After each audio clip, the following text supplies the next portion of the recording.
And we're alive. We had some technical difficulties for a moment there. Hello, my friends. My name is Evelyn Joy, and welcome back to my channel. I've got some awesome videos lined up for you today. But first, we're going to pray for the victims of the hurricanes. We're going to be informed on what's going on and hopefully inspire people to donate either their time or money or resources to help the victims. All right, let's pray. Dear Lord, I want to lift up all of the victims of Hurricane Helene and Hurricane Milton, Lord. No matter what state they're in, I just pray for those who have been devastated, those who have been traumatized, those who need help. I pray that you would bring help to them. I pray you would provide for their needs, for those who need shelter. For those who need hope, Lord, I pray that you would give them hope in a time of distress and sadness and grief. I pray you would bring community around those who are feeling really overwhelmed by mental illness and sadness over what's going on. I pray for provision of water, electricity, internet, food, dog food, all the things that they need, generators, Lord, ways to keep warm in the winter, coats, sleeping bags. I just pray that you would provide for all of their needs and financially as well. In Jesus' name, amen. All right, we're going to dive in. I've got 4 different videos for you. The first one is, okay, so Starlink is the way of receiving internet by satellite that was created by Elon Musk, and he's been donating Starlink and putting his own money and resources. Donald Trump requested that of him, and he's been working on it. I think if anybody had told him about it, he would have done it. But so this Starlink is really helping people get communication and let family members know, and let people know if they're stranded, or let family members in other states or cities know that they're still alive and get them some help. All right, let's go. Behind me, you see information technology people, computer geeks. Someone had deemed us the rugged geeks, getting ready to get onto helicopters and go and set up Starlinks that have been. That person, those people have Samaritan's Purse on their shirts. So that's a good, Samaritan's Purse is a good group to donate to. Been distributed and have not come online yet. So we're working IT issues, we're working electricity issues, we're working logistics, we're working aviation. We brought staff right out of the office. We never imagined that we would be doing it in our own home region, in our own hometown. When all the infrastructure went down here, as far as cell towers and everything else, Starlink was unaffected. All you really have to have is power. The dishes will point themselves, find the nearest satellite that they can talk to. We're getting really, really good speeds for being so remote. We want to increase communications as much as we possibly can. We want to do this in Jesus' name. We want people to know that God loves them. Here we are. We're doing what we're called to do. That's true. Okay, so in Boone, North Carolina is where Samaritan's Purse is located, and they've helped so many people around the world. They're surprised that it's in their hometown now. You know, their central location was affected. And I love how the computer geeks are helping everybody out. Elon Musk is one of them, right? Helping people get their internet connected so that they can get communication out if they are stranded, if they want to contact loved ones, if they want to just share their videos about what they're going through. Thanks to Elon Musk, they're able to share that with the world, what's going on. And here's one of those videos sharing what is going on.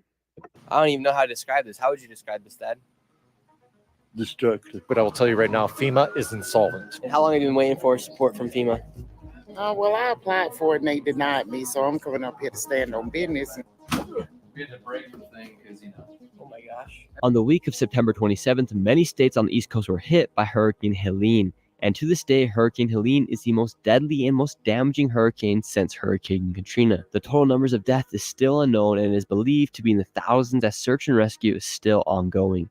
This hurricane has been a major disaster and a storm like never before in the United States, as this hurricane reached areas over 300 miles from the coast, and the area being affected the most is western North Carolina in the areas of Asheville. After seeing the horrific videos of entire towns and homes being wiped away from the hurricane, and with conspiracies and information spreading on the internet about FEMA and the lack of funds from the government to help these communities, I headed down to Asheville to see what was actually happening for myself. In this video, I will meet and speak with the locals who are helping to save the communities, confronting FEMA, and going inside homes and neighborhoods that were destroyed from the hurricane.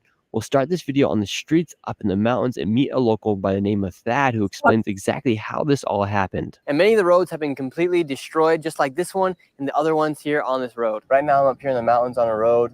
We're going up here to check things out.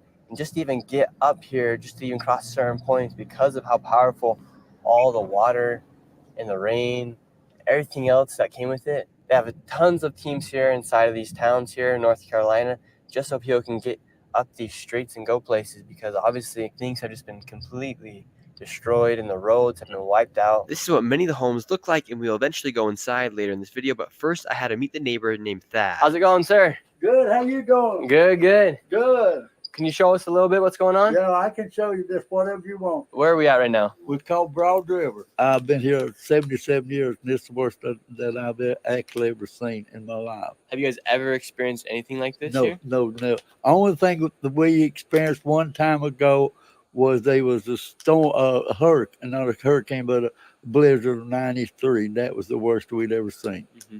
And your house is one of the only few here inside this little valley that's still standing. Yeah, our house is so far up from the river. Mm-hmm. The river is behind us. Did the water get up to your home? No, the water did not get up. I've always said if the water got here, the whole valley would be gone.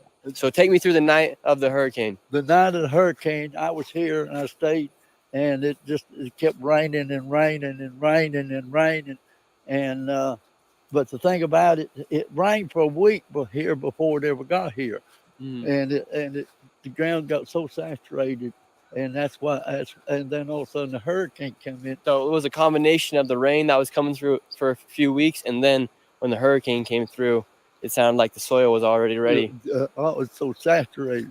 Now we're coming down here to the riverbed. Right here's where the river. I think the river got it up as far as up here. Got it all around, come around down through here. Mm-hmm. And then it brought a lot of that was my niece's house that you seen up the road. That's one that got destroyed. We know, like in the news right now, they're talking about FEMA, the federal government, anything like that. Are you guys seeing any response from them up in here, or? I ain't seen a truck or nothing. Nothing. For how many years do you think this town's going to be in recovery? I think I'm taking 4 of my esteemed colleagues and you. a year, Year. maybe 2 years. Some of it will be about 2 years before it ever gets back halfway normal. I'm thinking, as far as our power out here, our power will be probably take, I'd say, 3 to 4 weeks, because they got to rebuild the power lines and everything. How are you still functioning inside your house right now? You got no water, you got no energy. How are you living? Just like an old country boy. Don't worry about it. Don't worry about it. The good Lord's going to take care of me. Oh my It was goodness. I love this guy. He reminds me of my grandpa. Oh my goodness. It's just like old country boy. The good Lord's going to take care of me. I love this gentleman. God bless him. Old song I've been trying to get out of there. I can't sing it. It says, keep me safe till the storm passes by. That's been my motto. Keep me safe till this storm gets out of here. Right now, we're walking over to Thad's family member's house, his niece. Her house got completely wiped away. This is my niece coming here. How you doing? You and me nice. Mhm. You hear what I say. And if it means anything to you, you'll remember. Okay. My daddy built that house in the 60s. Board by board, nail by nail.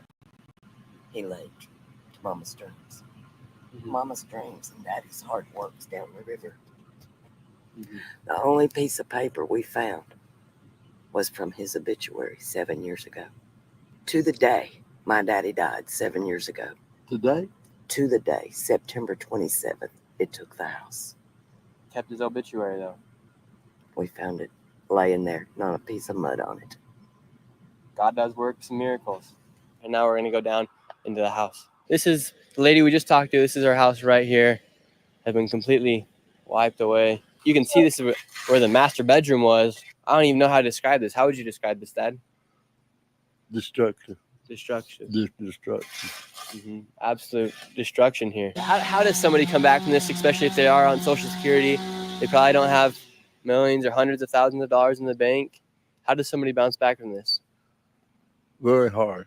Very hard. I say very hard. It's not one of these things that you're going to pop back next week. This is all mud right here in the floor. So is this your first time seeing this too? Inside. The first time I've been inside, I just didn't know what. Just didn't want to go in. She had it so clean and so beautiful all the time, stuff like this, and the stuff, the stuff. And look in there, that was the bathroom. Oh my gosh. Unless you're here, you can't realize what it's actually like. Mm-hmm. I mean, a lot of people thinking, well, it can't be that bad. It can't be that bad. Look at it and see what you find. I see why she come down the road now and said, not screaming, but she was crying so bad, and she said, everything is completely gone. The water inside this house got all the way up to my hip right about here. The landscaping also is gone. I'm sure this used to be grass, right? It was grass. This right through here was grass.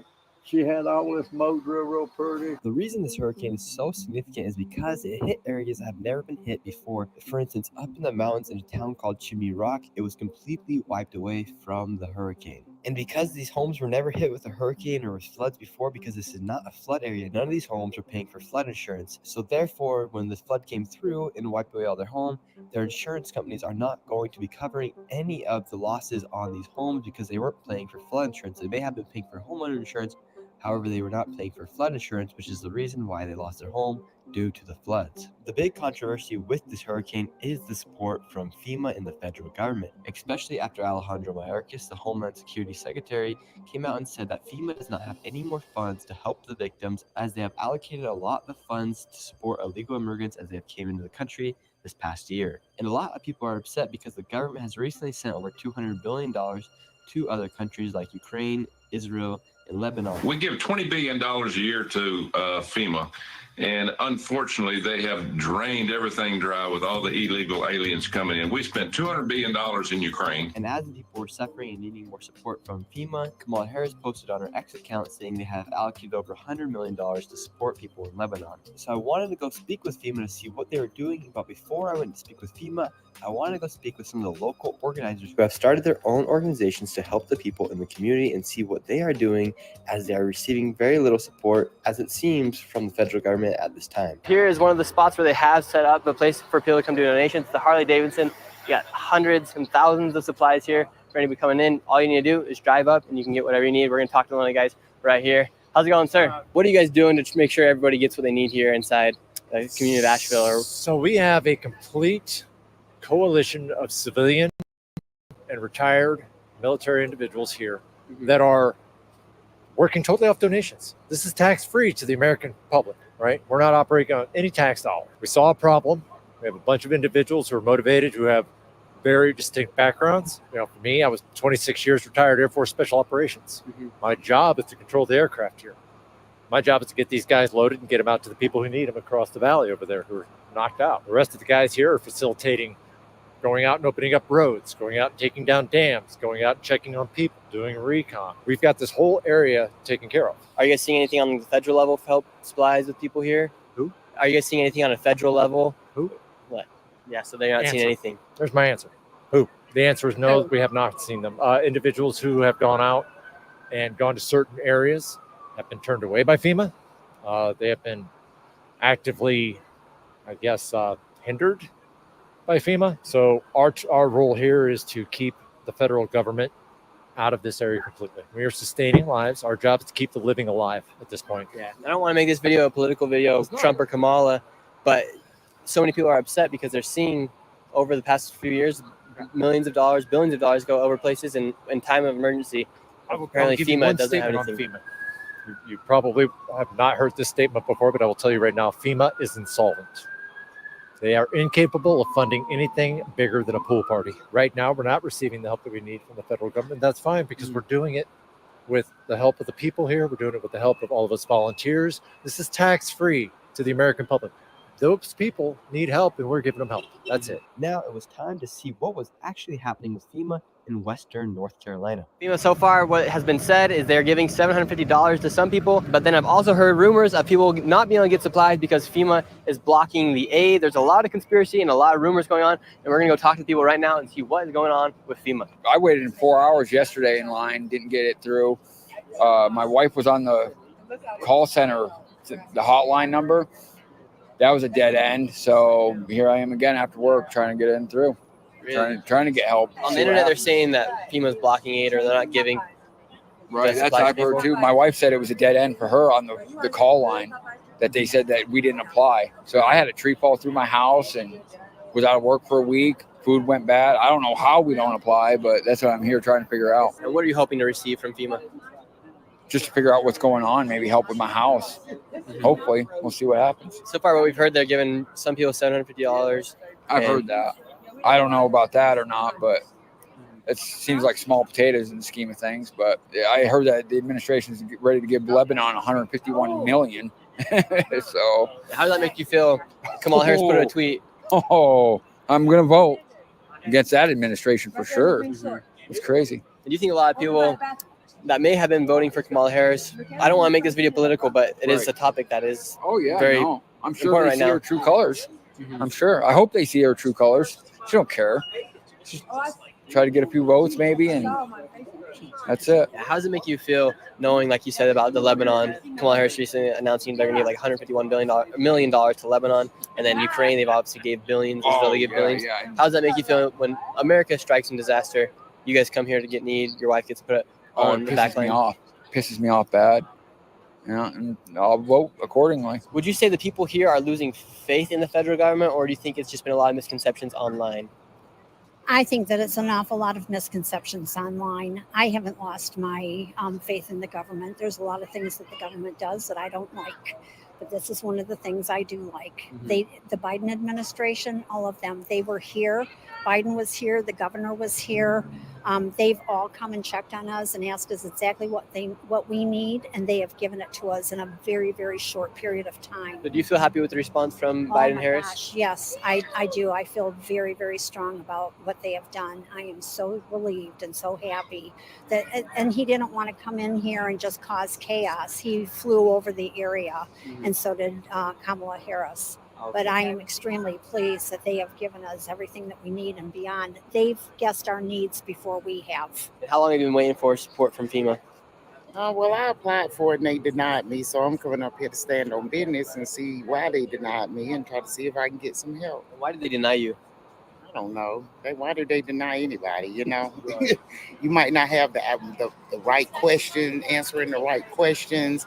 You know, it should be trick questions on there. You know what I'm saying? So what are they asking you in order to get the support from FEMA? I don't know. They had asked me something like, I guess whenever you, was the trees falling down in front of your home and all of that stuff. And they tell you answer yes, to be honest, because I didn't have no trees, but I was trapped in my whole entire community 3 ways. I stayed out in Swannanoa. It was a whole catastrophe out there. I was in the critical area, you know. So. And so because you didn't have a tree fall through your house, FEMA denied you? Yeah, I feel like that, yeah. We all should get help over here because we lost food. I still ain't got water.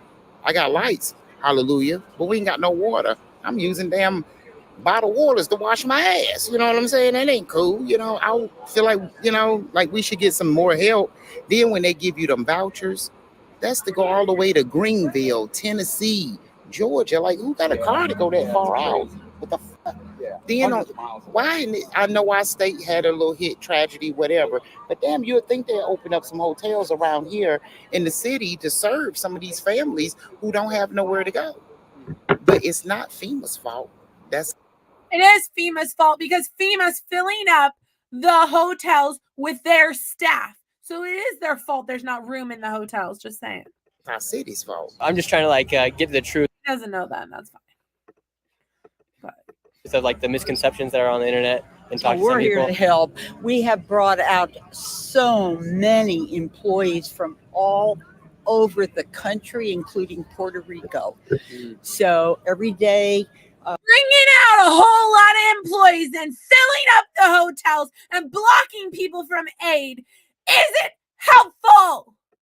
We have more help coming in so that we can do more and more registrations so these survivors can. Thanks for registering people, but then you deny them.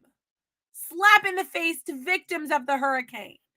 Get the help that they need. What kind of information are you getting from the DHS? Is like, what do they want you guys doing for the people? Just registering them, or what are in the? Yeah, registering them. And what's the registration like process? Like, what kind of questions are the people getting asked? Just Social Security, address. One lady got denied. She said she came back today. So like as far as like the home coverage of the homes. Oh yeah, if they get denied, it just means that FEMA needs more information. So if somebody has insurance, we don't duplicate the coverage. So. Well, all these people had homeowners insurance, but nothing is covered because they didn't have flood insurance. So you're going to deny them and they have nothing. If they're denied by insurance or anything that their insurance covers, we try to help. It was interesting to talk to some of the people at the FEMA booth, as some were very happy with the government's response while others were very angry. Now, the questions that need answering are from higher up government officials, and the people at the FEMA booth, I will say, were working extremely hard to help the people in North Carolina. I wanted to go check out more homes to show you guys just how destructive this hurricane was and how long this will potentially take people to get back to normality inside North Carolina. We had to break the thing because, oh my gosh, everything's it's really gross in here. And like, you might want to be conscientious about what you're breathing. Yeah. I mean, this is pretty real. We've done a lot of demudding in here. Wherever you can see bare floor is from a lot of effort to dig out mud. But I mean, you don't have to go far to see that we got tired of demudding pretty quickly. And the water, when it comes through, like the power is just insane because like that couch got all the way moved up to the window. You know what I mean? Almost pushed out. The water level literally got up to about 6 feet. That's how tall I am. And right here, the water's all the way up here. And if you come through here, this is a bedroom. It looks like a piece of a playground, a huge 4x4 went right on through the house. Here's the mattress, the bathroom, just to show you how much dirt is in here. And this is the floor after the flood has gone through. If you stick your finger through, it's about an inch thick of mud inside of this home. This hurricane is going to be affecting lives for many years to come. I hope you guys enjoyed this video and found it insightful. If you did enjoy, please give it a like and subscribe to the channel. And please make sure to keep the people of North Carolina and throughout America in your prayers, as these are extremely hard times for many people. This is Nick, and I will see you guys next video. All right, so this gentleman, I'm subscribing and liking his video. His channel is Nick Shirley. So that was a really, really, really insightful, helpful video. Next, we're going to hear from Glenn Beck, who is a YouTube celebrity who went boots on the ground to North Carolina, and he's sharing his experience. Let's go. So this interview with FEMA that was recorded, it doesn't make me look real good because I'm and we'll release it today because I'm just very quiet because I really was just like, don't whatever it is you're thinking, Glenn, don't. And we went up to them, and they were sitting under this tree at a card table with folding chairs. They were all in their FEMA vests. And I had just been where people were moving water, moving food, trying to help people, like crazy stuff. And so so we went, and they were way off in this parking lot all by themselves and sitting under a tree with some folding chairs, and but all dressed with the FEMA workers outfits. And I said, hey, what are you guys doing here? A guy said, well, we just got here last night. And I said, oh, really? Yeah, so we couldn't do anything when we got here last night. So today's really our first day. But wow, it took us a lot longer to get here than we thought. And I'm thinking, yeah, like 7 days longer than you would have thought. And he said, it's hard to get here. No crap. This is when I start shutting down. Okay. After he says, it's really hard to get here. I'm like, you're FEMA. That should have been quite obvious to you. And I said, so what are you doing here? And he said, well, as soon as we get the truck, up and running, and I noticed that the air conditioning was running inside the truck, which was good for them. He said, as soon as we get this all up and running, we're taking we're taking people's information right now, so we can, that satellite up there just beams all the information right to Washington, so we can get them registered so they can get some aid. And I just was thinking, oh, good, just what people need: red tape and paperwork. Yeah, because we'll get that check right to them in their mailbox. They don't have any mailboxes. But that wasn't the end of it. It got much, much worse. FEMA is on the ground in two places that we saw. That one, which is doing nothing, and the other one where they've just built some showers. Not for the people, but for the volunteers that are there to help. Congressman Corey Mills joins us in about a half hour. If you don't know who this guy is, and you might not, because he's always just busy doing things. I'll get a call from him and be like, yeah, I'm in the jungles of Vietnam. We think we know where the POWs are, and we're just going to get them out. He's just everywhere doing stuff. He's like a real life action hero, but he's also a congressman. He's running his campaign. His campaign people are freaking out. They're like, this is a close election, Corey. And he's like, the people in my district are okay. They weren't hit by the hurricane. They're okay. I can't go to my maker and say, yeah, I could have helped these people, in another state, but I had a campaign to run. He said, I can't do it. So I told him yesterday, I don't know where I'm going to find time to do this, but I said, let me go campaign for you. Let me just go do a speech or something for you while you're up here. Because I believe in this guy. This guy should shame every member of Congress. The power of what one person can do when coupled with other people is absolutely amazing. Don't ever count yourself out as I can't do it. You realize that this audience is playing a major role in a major historic disaster. You are. By giving to Mercury One, I can't tell you how many people I met and they were like, we couldn't have done it without your audience. We cannot do it without you. You have no idea. All of the oxygen on every county ambulance now is provided by this audience. They blew through all of their supply. They weren't prepared for this. Nobody's prepared for something of this scale. And they were like, we're out of oxygen. We got oxygen. We have pallets now of O2 that we flew in. We're filling transport planes. When I left the airport, one of our transport planes was flying down, I think, to Florida to pick up other supplies and flying back overnight. It's remarkable. And FEMA is despicable. I was going to say useless, but despicable. You know me if you've listened to this program for very long. I don't like to use the word treason. I really don't, because it's the only thing in the Constitution that spells out, the punishment. And I don't like calling people traitors, and I won't today. But I will tell you, a case could be made that there are a lot of people that are bordering on the line of treason. Our country is being dismantled. Our country is being torn apart. The FEMA has spent, let me see if I can get this exactly right. I want to get these right. Dr. Prasant Reddy had my back in uniform and when I battled cancer. The Sharice Davids, she's been AWOL. FEMA has spent $1.4 billion on immigrants, illegals, okay? $1.2 billion on rehousing, flying these illegals in without your knowledge. We paid for all of it. $174.2 billion. Okay. And how much? How can I ask? How much?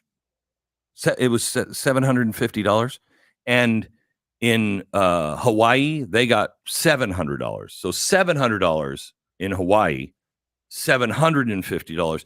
But don't worry, that's gonna be very helpful. They just lost everything. It's embarrassing as a nation. It is embarrassing. By the way, the electric vehicle chargers, where they have put two, that's $7.5 billion. The high-speed internet, which didn't happen, we spent $42.45 billion. The high-speed internet thing didn't happen. But they've got, don't worry, on a surprisingly quiet hurricane season, they're out of money. First of all, I'd like to remind the government, no, you're not. You print money all the time. This is the one time where you're like, gosh, guys, if we print more money, man, it'll just cause inflation. It'll be really bad, really, really bad. And besides, the printing presses are booked for the next month and a half because we're printing so much money for Iran and Ukraine. Out of money. Huh. I don't remember voting to bring all these illegals in and house them and feed them and give billions of dollars through most likely many corrupt NGOs that are wasting our money. I don't remember that. I don't remember voting. You know what we should do? We should go into other countries and find some people that want to come here, and we'll just pay their way. We'll find out who they are and then say, come to America. Where do you want to go? You want to go to Kansas City? They got the Chiefs. It's great. You go to New York. Some great little restaurants and bistros everywhere. You're going to love it. And it's a free ticket. And then we'll set you up in a really nice hotel, or ones that used to be really nice, and free food and $2,500 just because you're so oppressed. So oppressed. I can't even take how oppressed you are. So you get $2,500 and you get a free phone, and you get a free phone, and you get a free phone. And $750 for these people who have been paying taxes, hardworking, regular people. Yep. And you can't even fly a helicopter in to get people off their roofs. Wow. And you show up a week late. By the way, I want to thank President Biden for, taking that aerial view in. He just didn't want to disrupt anything. And he only stopped our rescue helicopters from rescuing people for 4 hours. Right. So, that was great. Didn't piss the rescuers off at all. Didn't piss me off at all either. So anyway, FEMA is there. And I said, so why are you guys here? We took a van. There were 10 of us in this van.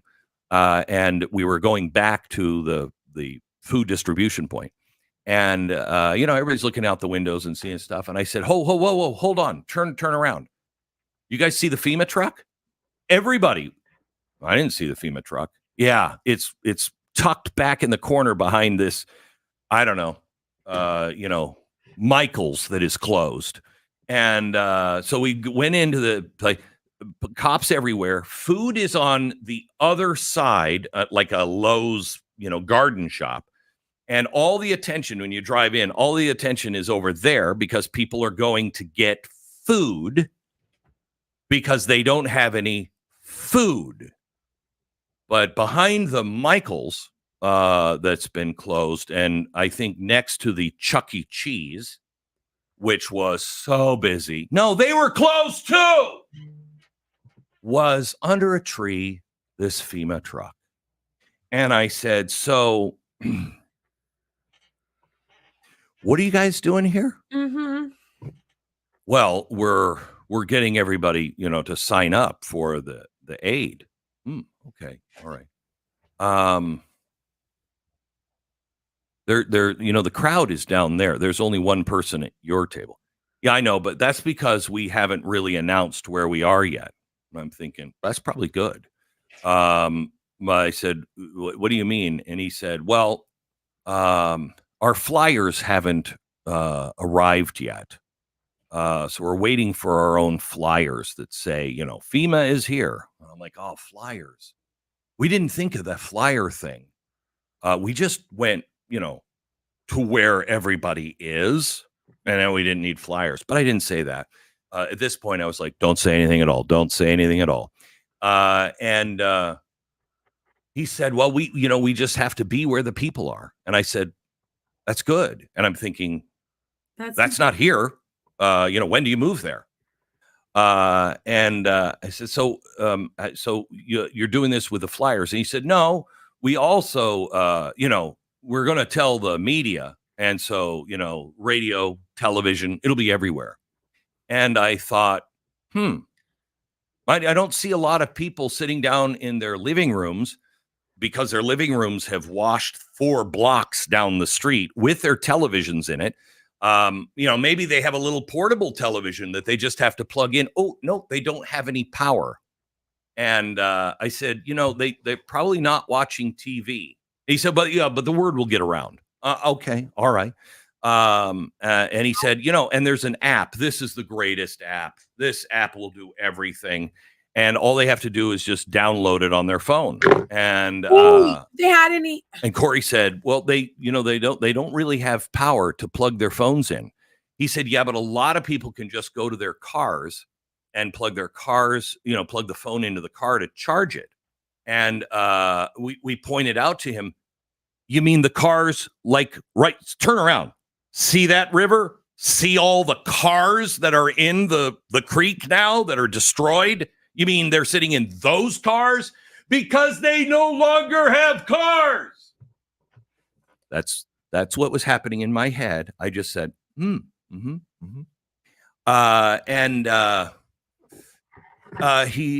said, but we have to be where the people are. And I said, well, if the people don't come out, and he said, well, then we go door to door. And I'm thinking that's good because they don't have doors. Right. And I said, when do you do that? And he said, well, that's above my pay grade. It's the government. So, I don't have that information. Is there anybody here that does have that information? Yeah, my boss.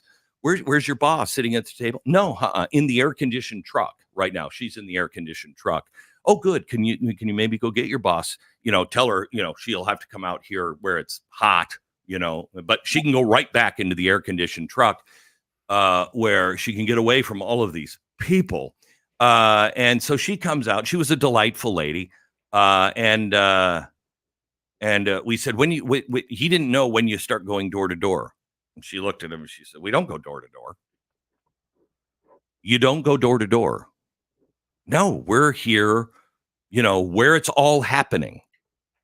And I looked at Corey and Corey looked at me and we're like, it's not happening here. This isn't where our people are.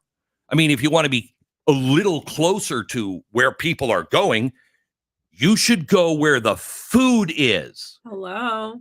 Yeah, well, we were talking about that today. Oh, okay, good. And the truck doesn't really work yet, but we're still gathering information because the relief that these people can get, it's just amazing. I bet it is. And then I just started to back away from this, I don't even know, murder scene. It was just so ugly. And I just started backing away, and Corey looked at me and just smiled.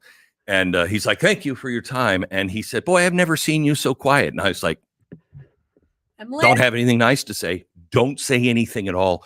You don't want to know what I was thinking in my head. It was so offensive. But that was the FEMA in action. Guess what? What, darling? I'm almost on level 900 and farting makeover. Congratulations, bud.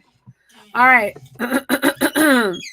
Next up, Dr. Phil delivers Starlink units with Elon Musk to hurricane survivors. So this video of mine is not getting monetized at all, which is fine. I barely make pennies on YouTube. And once I get the pennies from YouTube, I will be giving it straight to victims of this hurricane.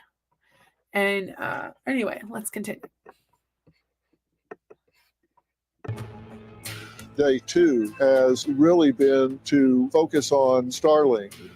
Elon Musk has been so generous in coming together with these Starlink units. So many of these communities are isolated because it takes this kind of machine to drop in the mountain. We're able to get in there and bring them not only supplies, but these life-saving links so they have communication with the outside world, asking for medications, medevac out of there. If I had a generator. This wonderful lady flagged us down. She's 83. We've already got a generator here. We're fueling it up right now. She just had heart surgery and she's here by herself. It's absolutely America at its best. As they say, with boots on the ground and in the air, helping the communities hit hardest by Hurricane Helene in the mountains of North Carolina. Tonight, we're focusing on the biggest need after food and water, a way to communicate.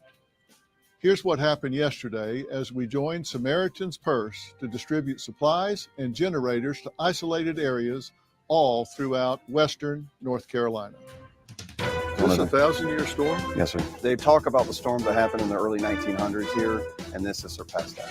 When I saw that the media was not paying attention to this, and it didn't seem to me that the government was paying much attention to this, I got on the phone with my team and said, guys, we need to be paying attention to this at Merit TV. You know what? God bless Dr. Phil and Elon Musk and anybody that's willing to help. Water, food, diapers, pet food, everything that we could possibly get our hands on.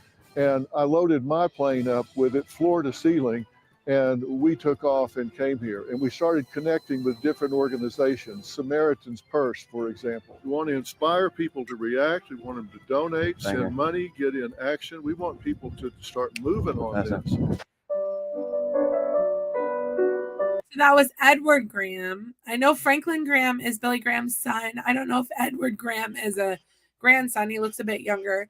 So he might be the son of Franklin Graham. I'm not sure. People shopping for bags. They're getting lists of needs for people, and we're putting them in their bags. The church is a first responder. They have no electricity, no internet, no cell phone signal, and the churches are going to them and saying what are their needs. Everything that we do at Samaritan's Purse, it's the end game is the gospel. People ask the question, is God mad at us? No. The Bible says that God loves us. Everyone who puts their faith and trust in him, they'll be safe from whatever storm comes down the road. The brute force of getting these supplies in rapidly can be used with the Black Hawk. Food, water, power. We're trying to get to these in the most hard-hit, remote, isolated areas. People have lost everything. We still don't have power or water, and we made up for a long time, but our house is okay. You got the roof still intact, That's right. and so you're dry and Yep, we're okay. A lot of people aren't. I came to help. Let me help. I'm in a basement right now that's filled up knee deep at one point with mud. And so bucket by bucket, shovel by shovel, it's time to shovel it out. They need our help. They need our support. Dr. Phil, doing the work, calling you to join me. These people up here, they're making their own way. They're wanting to help out. Nobody's talking about being a Democrat, a Republican, the election. Everybody's just an American helping out. Nobody cares about all that noise. This isn't about politics. This is about trying to save life and get your neighbor and their family back on the road to recovery. I am so inspired by the heart and strength of these people. America at its best. Now, almost 2 weeks after Hurricane Helene hit, we teamed up with Elon Musk and SpaceX to deliver and power his Starlinks, which provide vital communication for those stranded in places completely cut off from the rest of the country. We joined Elon's SpaceX team on the ground on a mission to get the Starlinks and generators to all the people that desperately need them. Today we're in Boone, North Carolina. You can see these zones up in the affected counties. You can see the list over here. These gentlemen are figuring out which technicians that we're sending to which areas. Today our mission is to get the Starlink satellite dishes that have been put out in the field running. So we're tracking those down one by one. We're shuttling IT groups out and back. Communications is a vital need, and we're doing all that we can to help the people in the affected areas and to coordinate for more and better successful communications. This aircraft is a C-47 Chinook. It can carry 18,000 pounds, depending on how much fuel is in it. That's a lot of weight in an aircraft. It can land in a tight zone, and we are blessed to have it. This was coming, I think it was tasked down here through the Forestry Department. They finished whatever their needs were, and they recommended to the National Guard that they get with Samaritan's Purse. And that's how we've been fortunate enough to get it. This is the second day it's flown missions for us. And our expectation and the plan is that it will fly for us for the next 5 days. You see the National Guard from Connecticut loading barrels of gasoline in it. We're putting generators in it, and we're going to put 2 all-terrain vehicles in it. All of these will go right up into the hurricane-affected areas up in the mountains of North Carolina. This is going right up into the worst-hit areas. As we're doing this, Dr. Phil and Edward Graham are out with the Starlink team.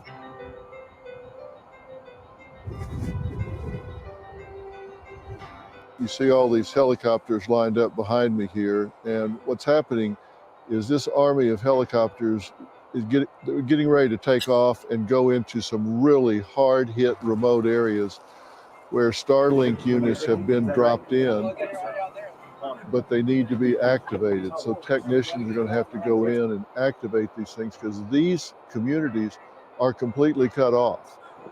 A lot of them you can't get into by road, you can't get into them by rail, there's no communication, they don't have radios, they don't have cell phone coverage, they don't have landlines, they are completely cut off from civilization.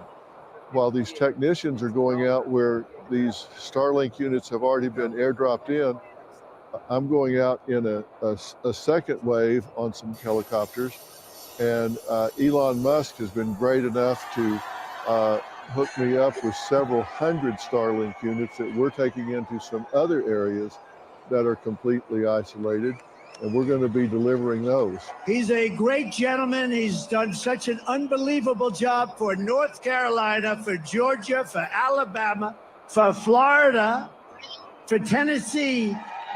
His name is Elon Musk. Take over, Elon. Yes, take over. So we're delivering communication, power, supplies, and it's dropping into the 30s next week. Yes, sir. Don't All step right. on the back part of it if you can get up there. I can. Right now, we're in the 80s. It's hot. They need water. All of a sudden, a big cold front's coming through, and now it's going to be coats, warmth, blankets. Things are changing really fast.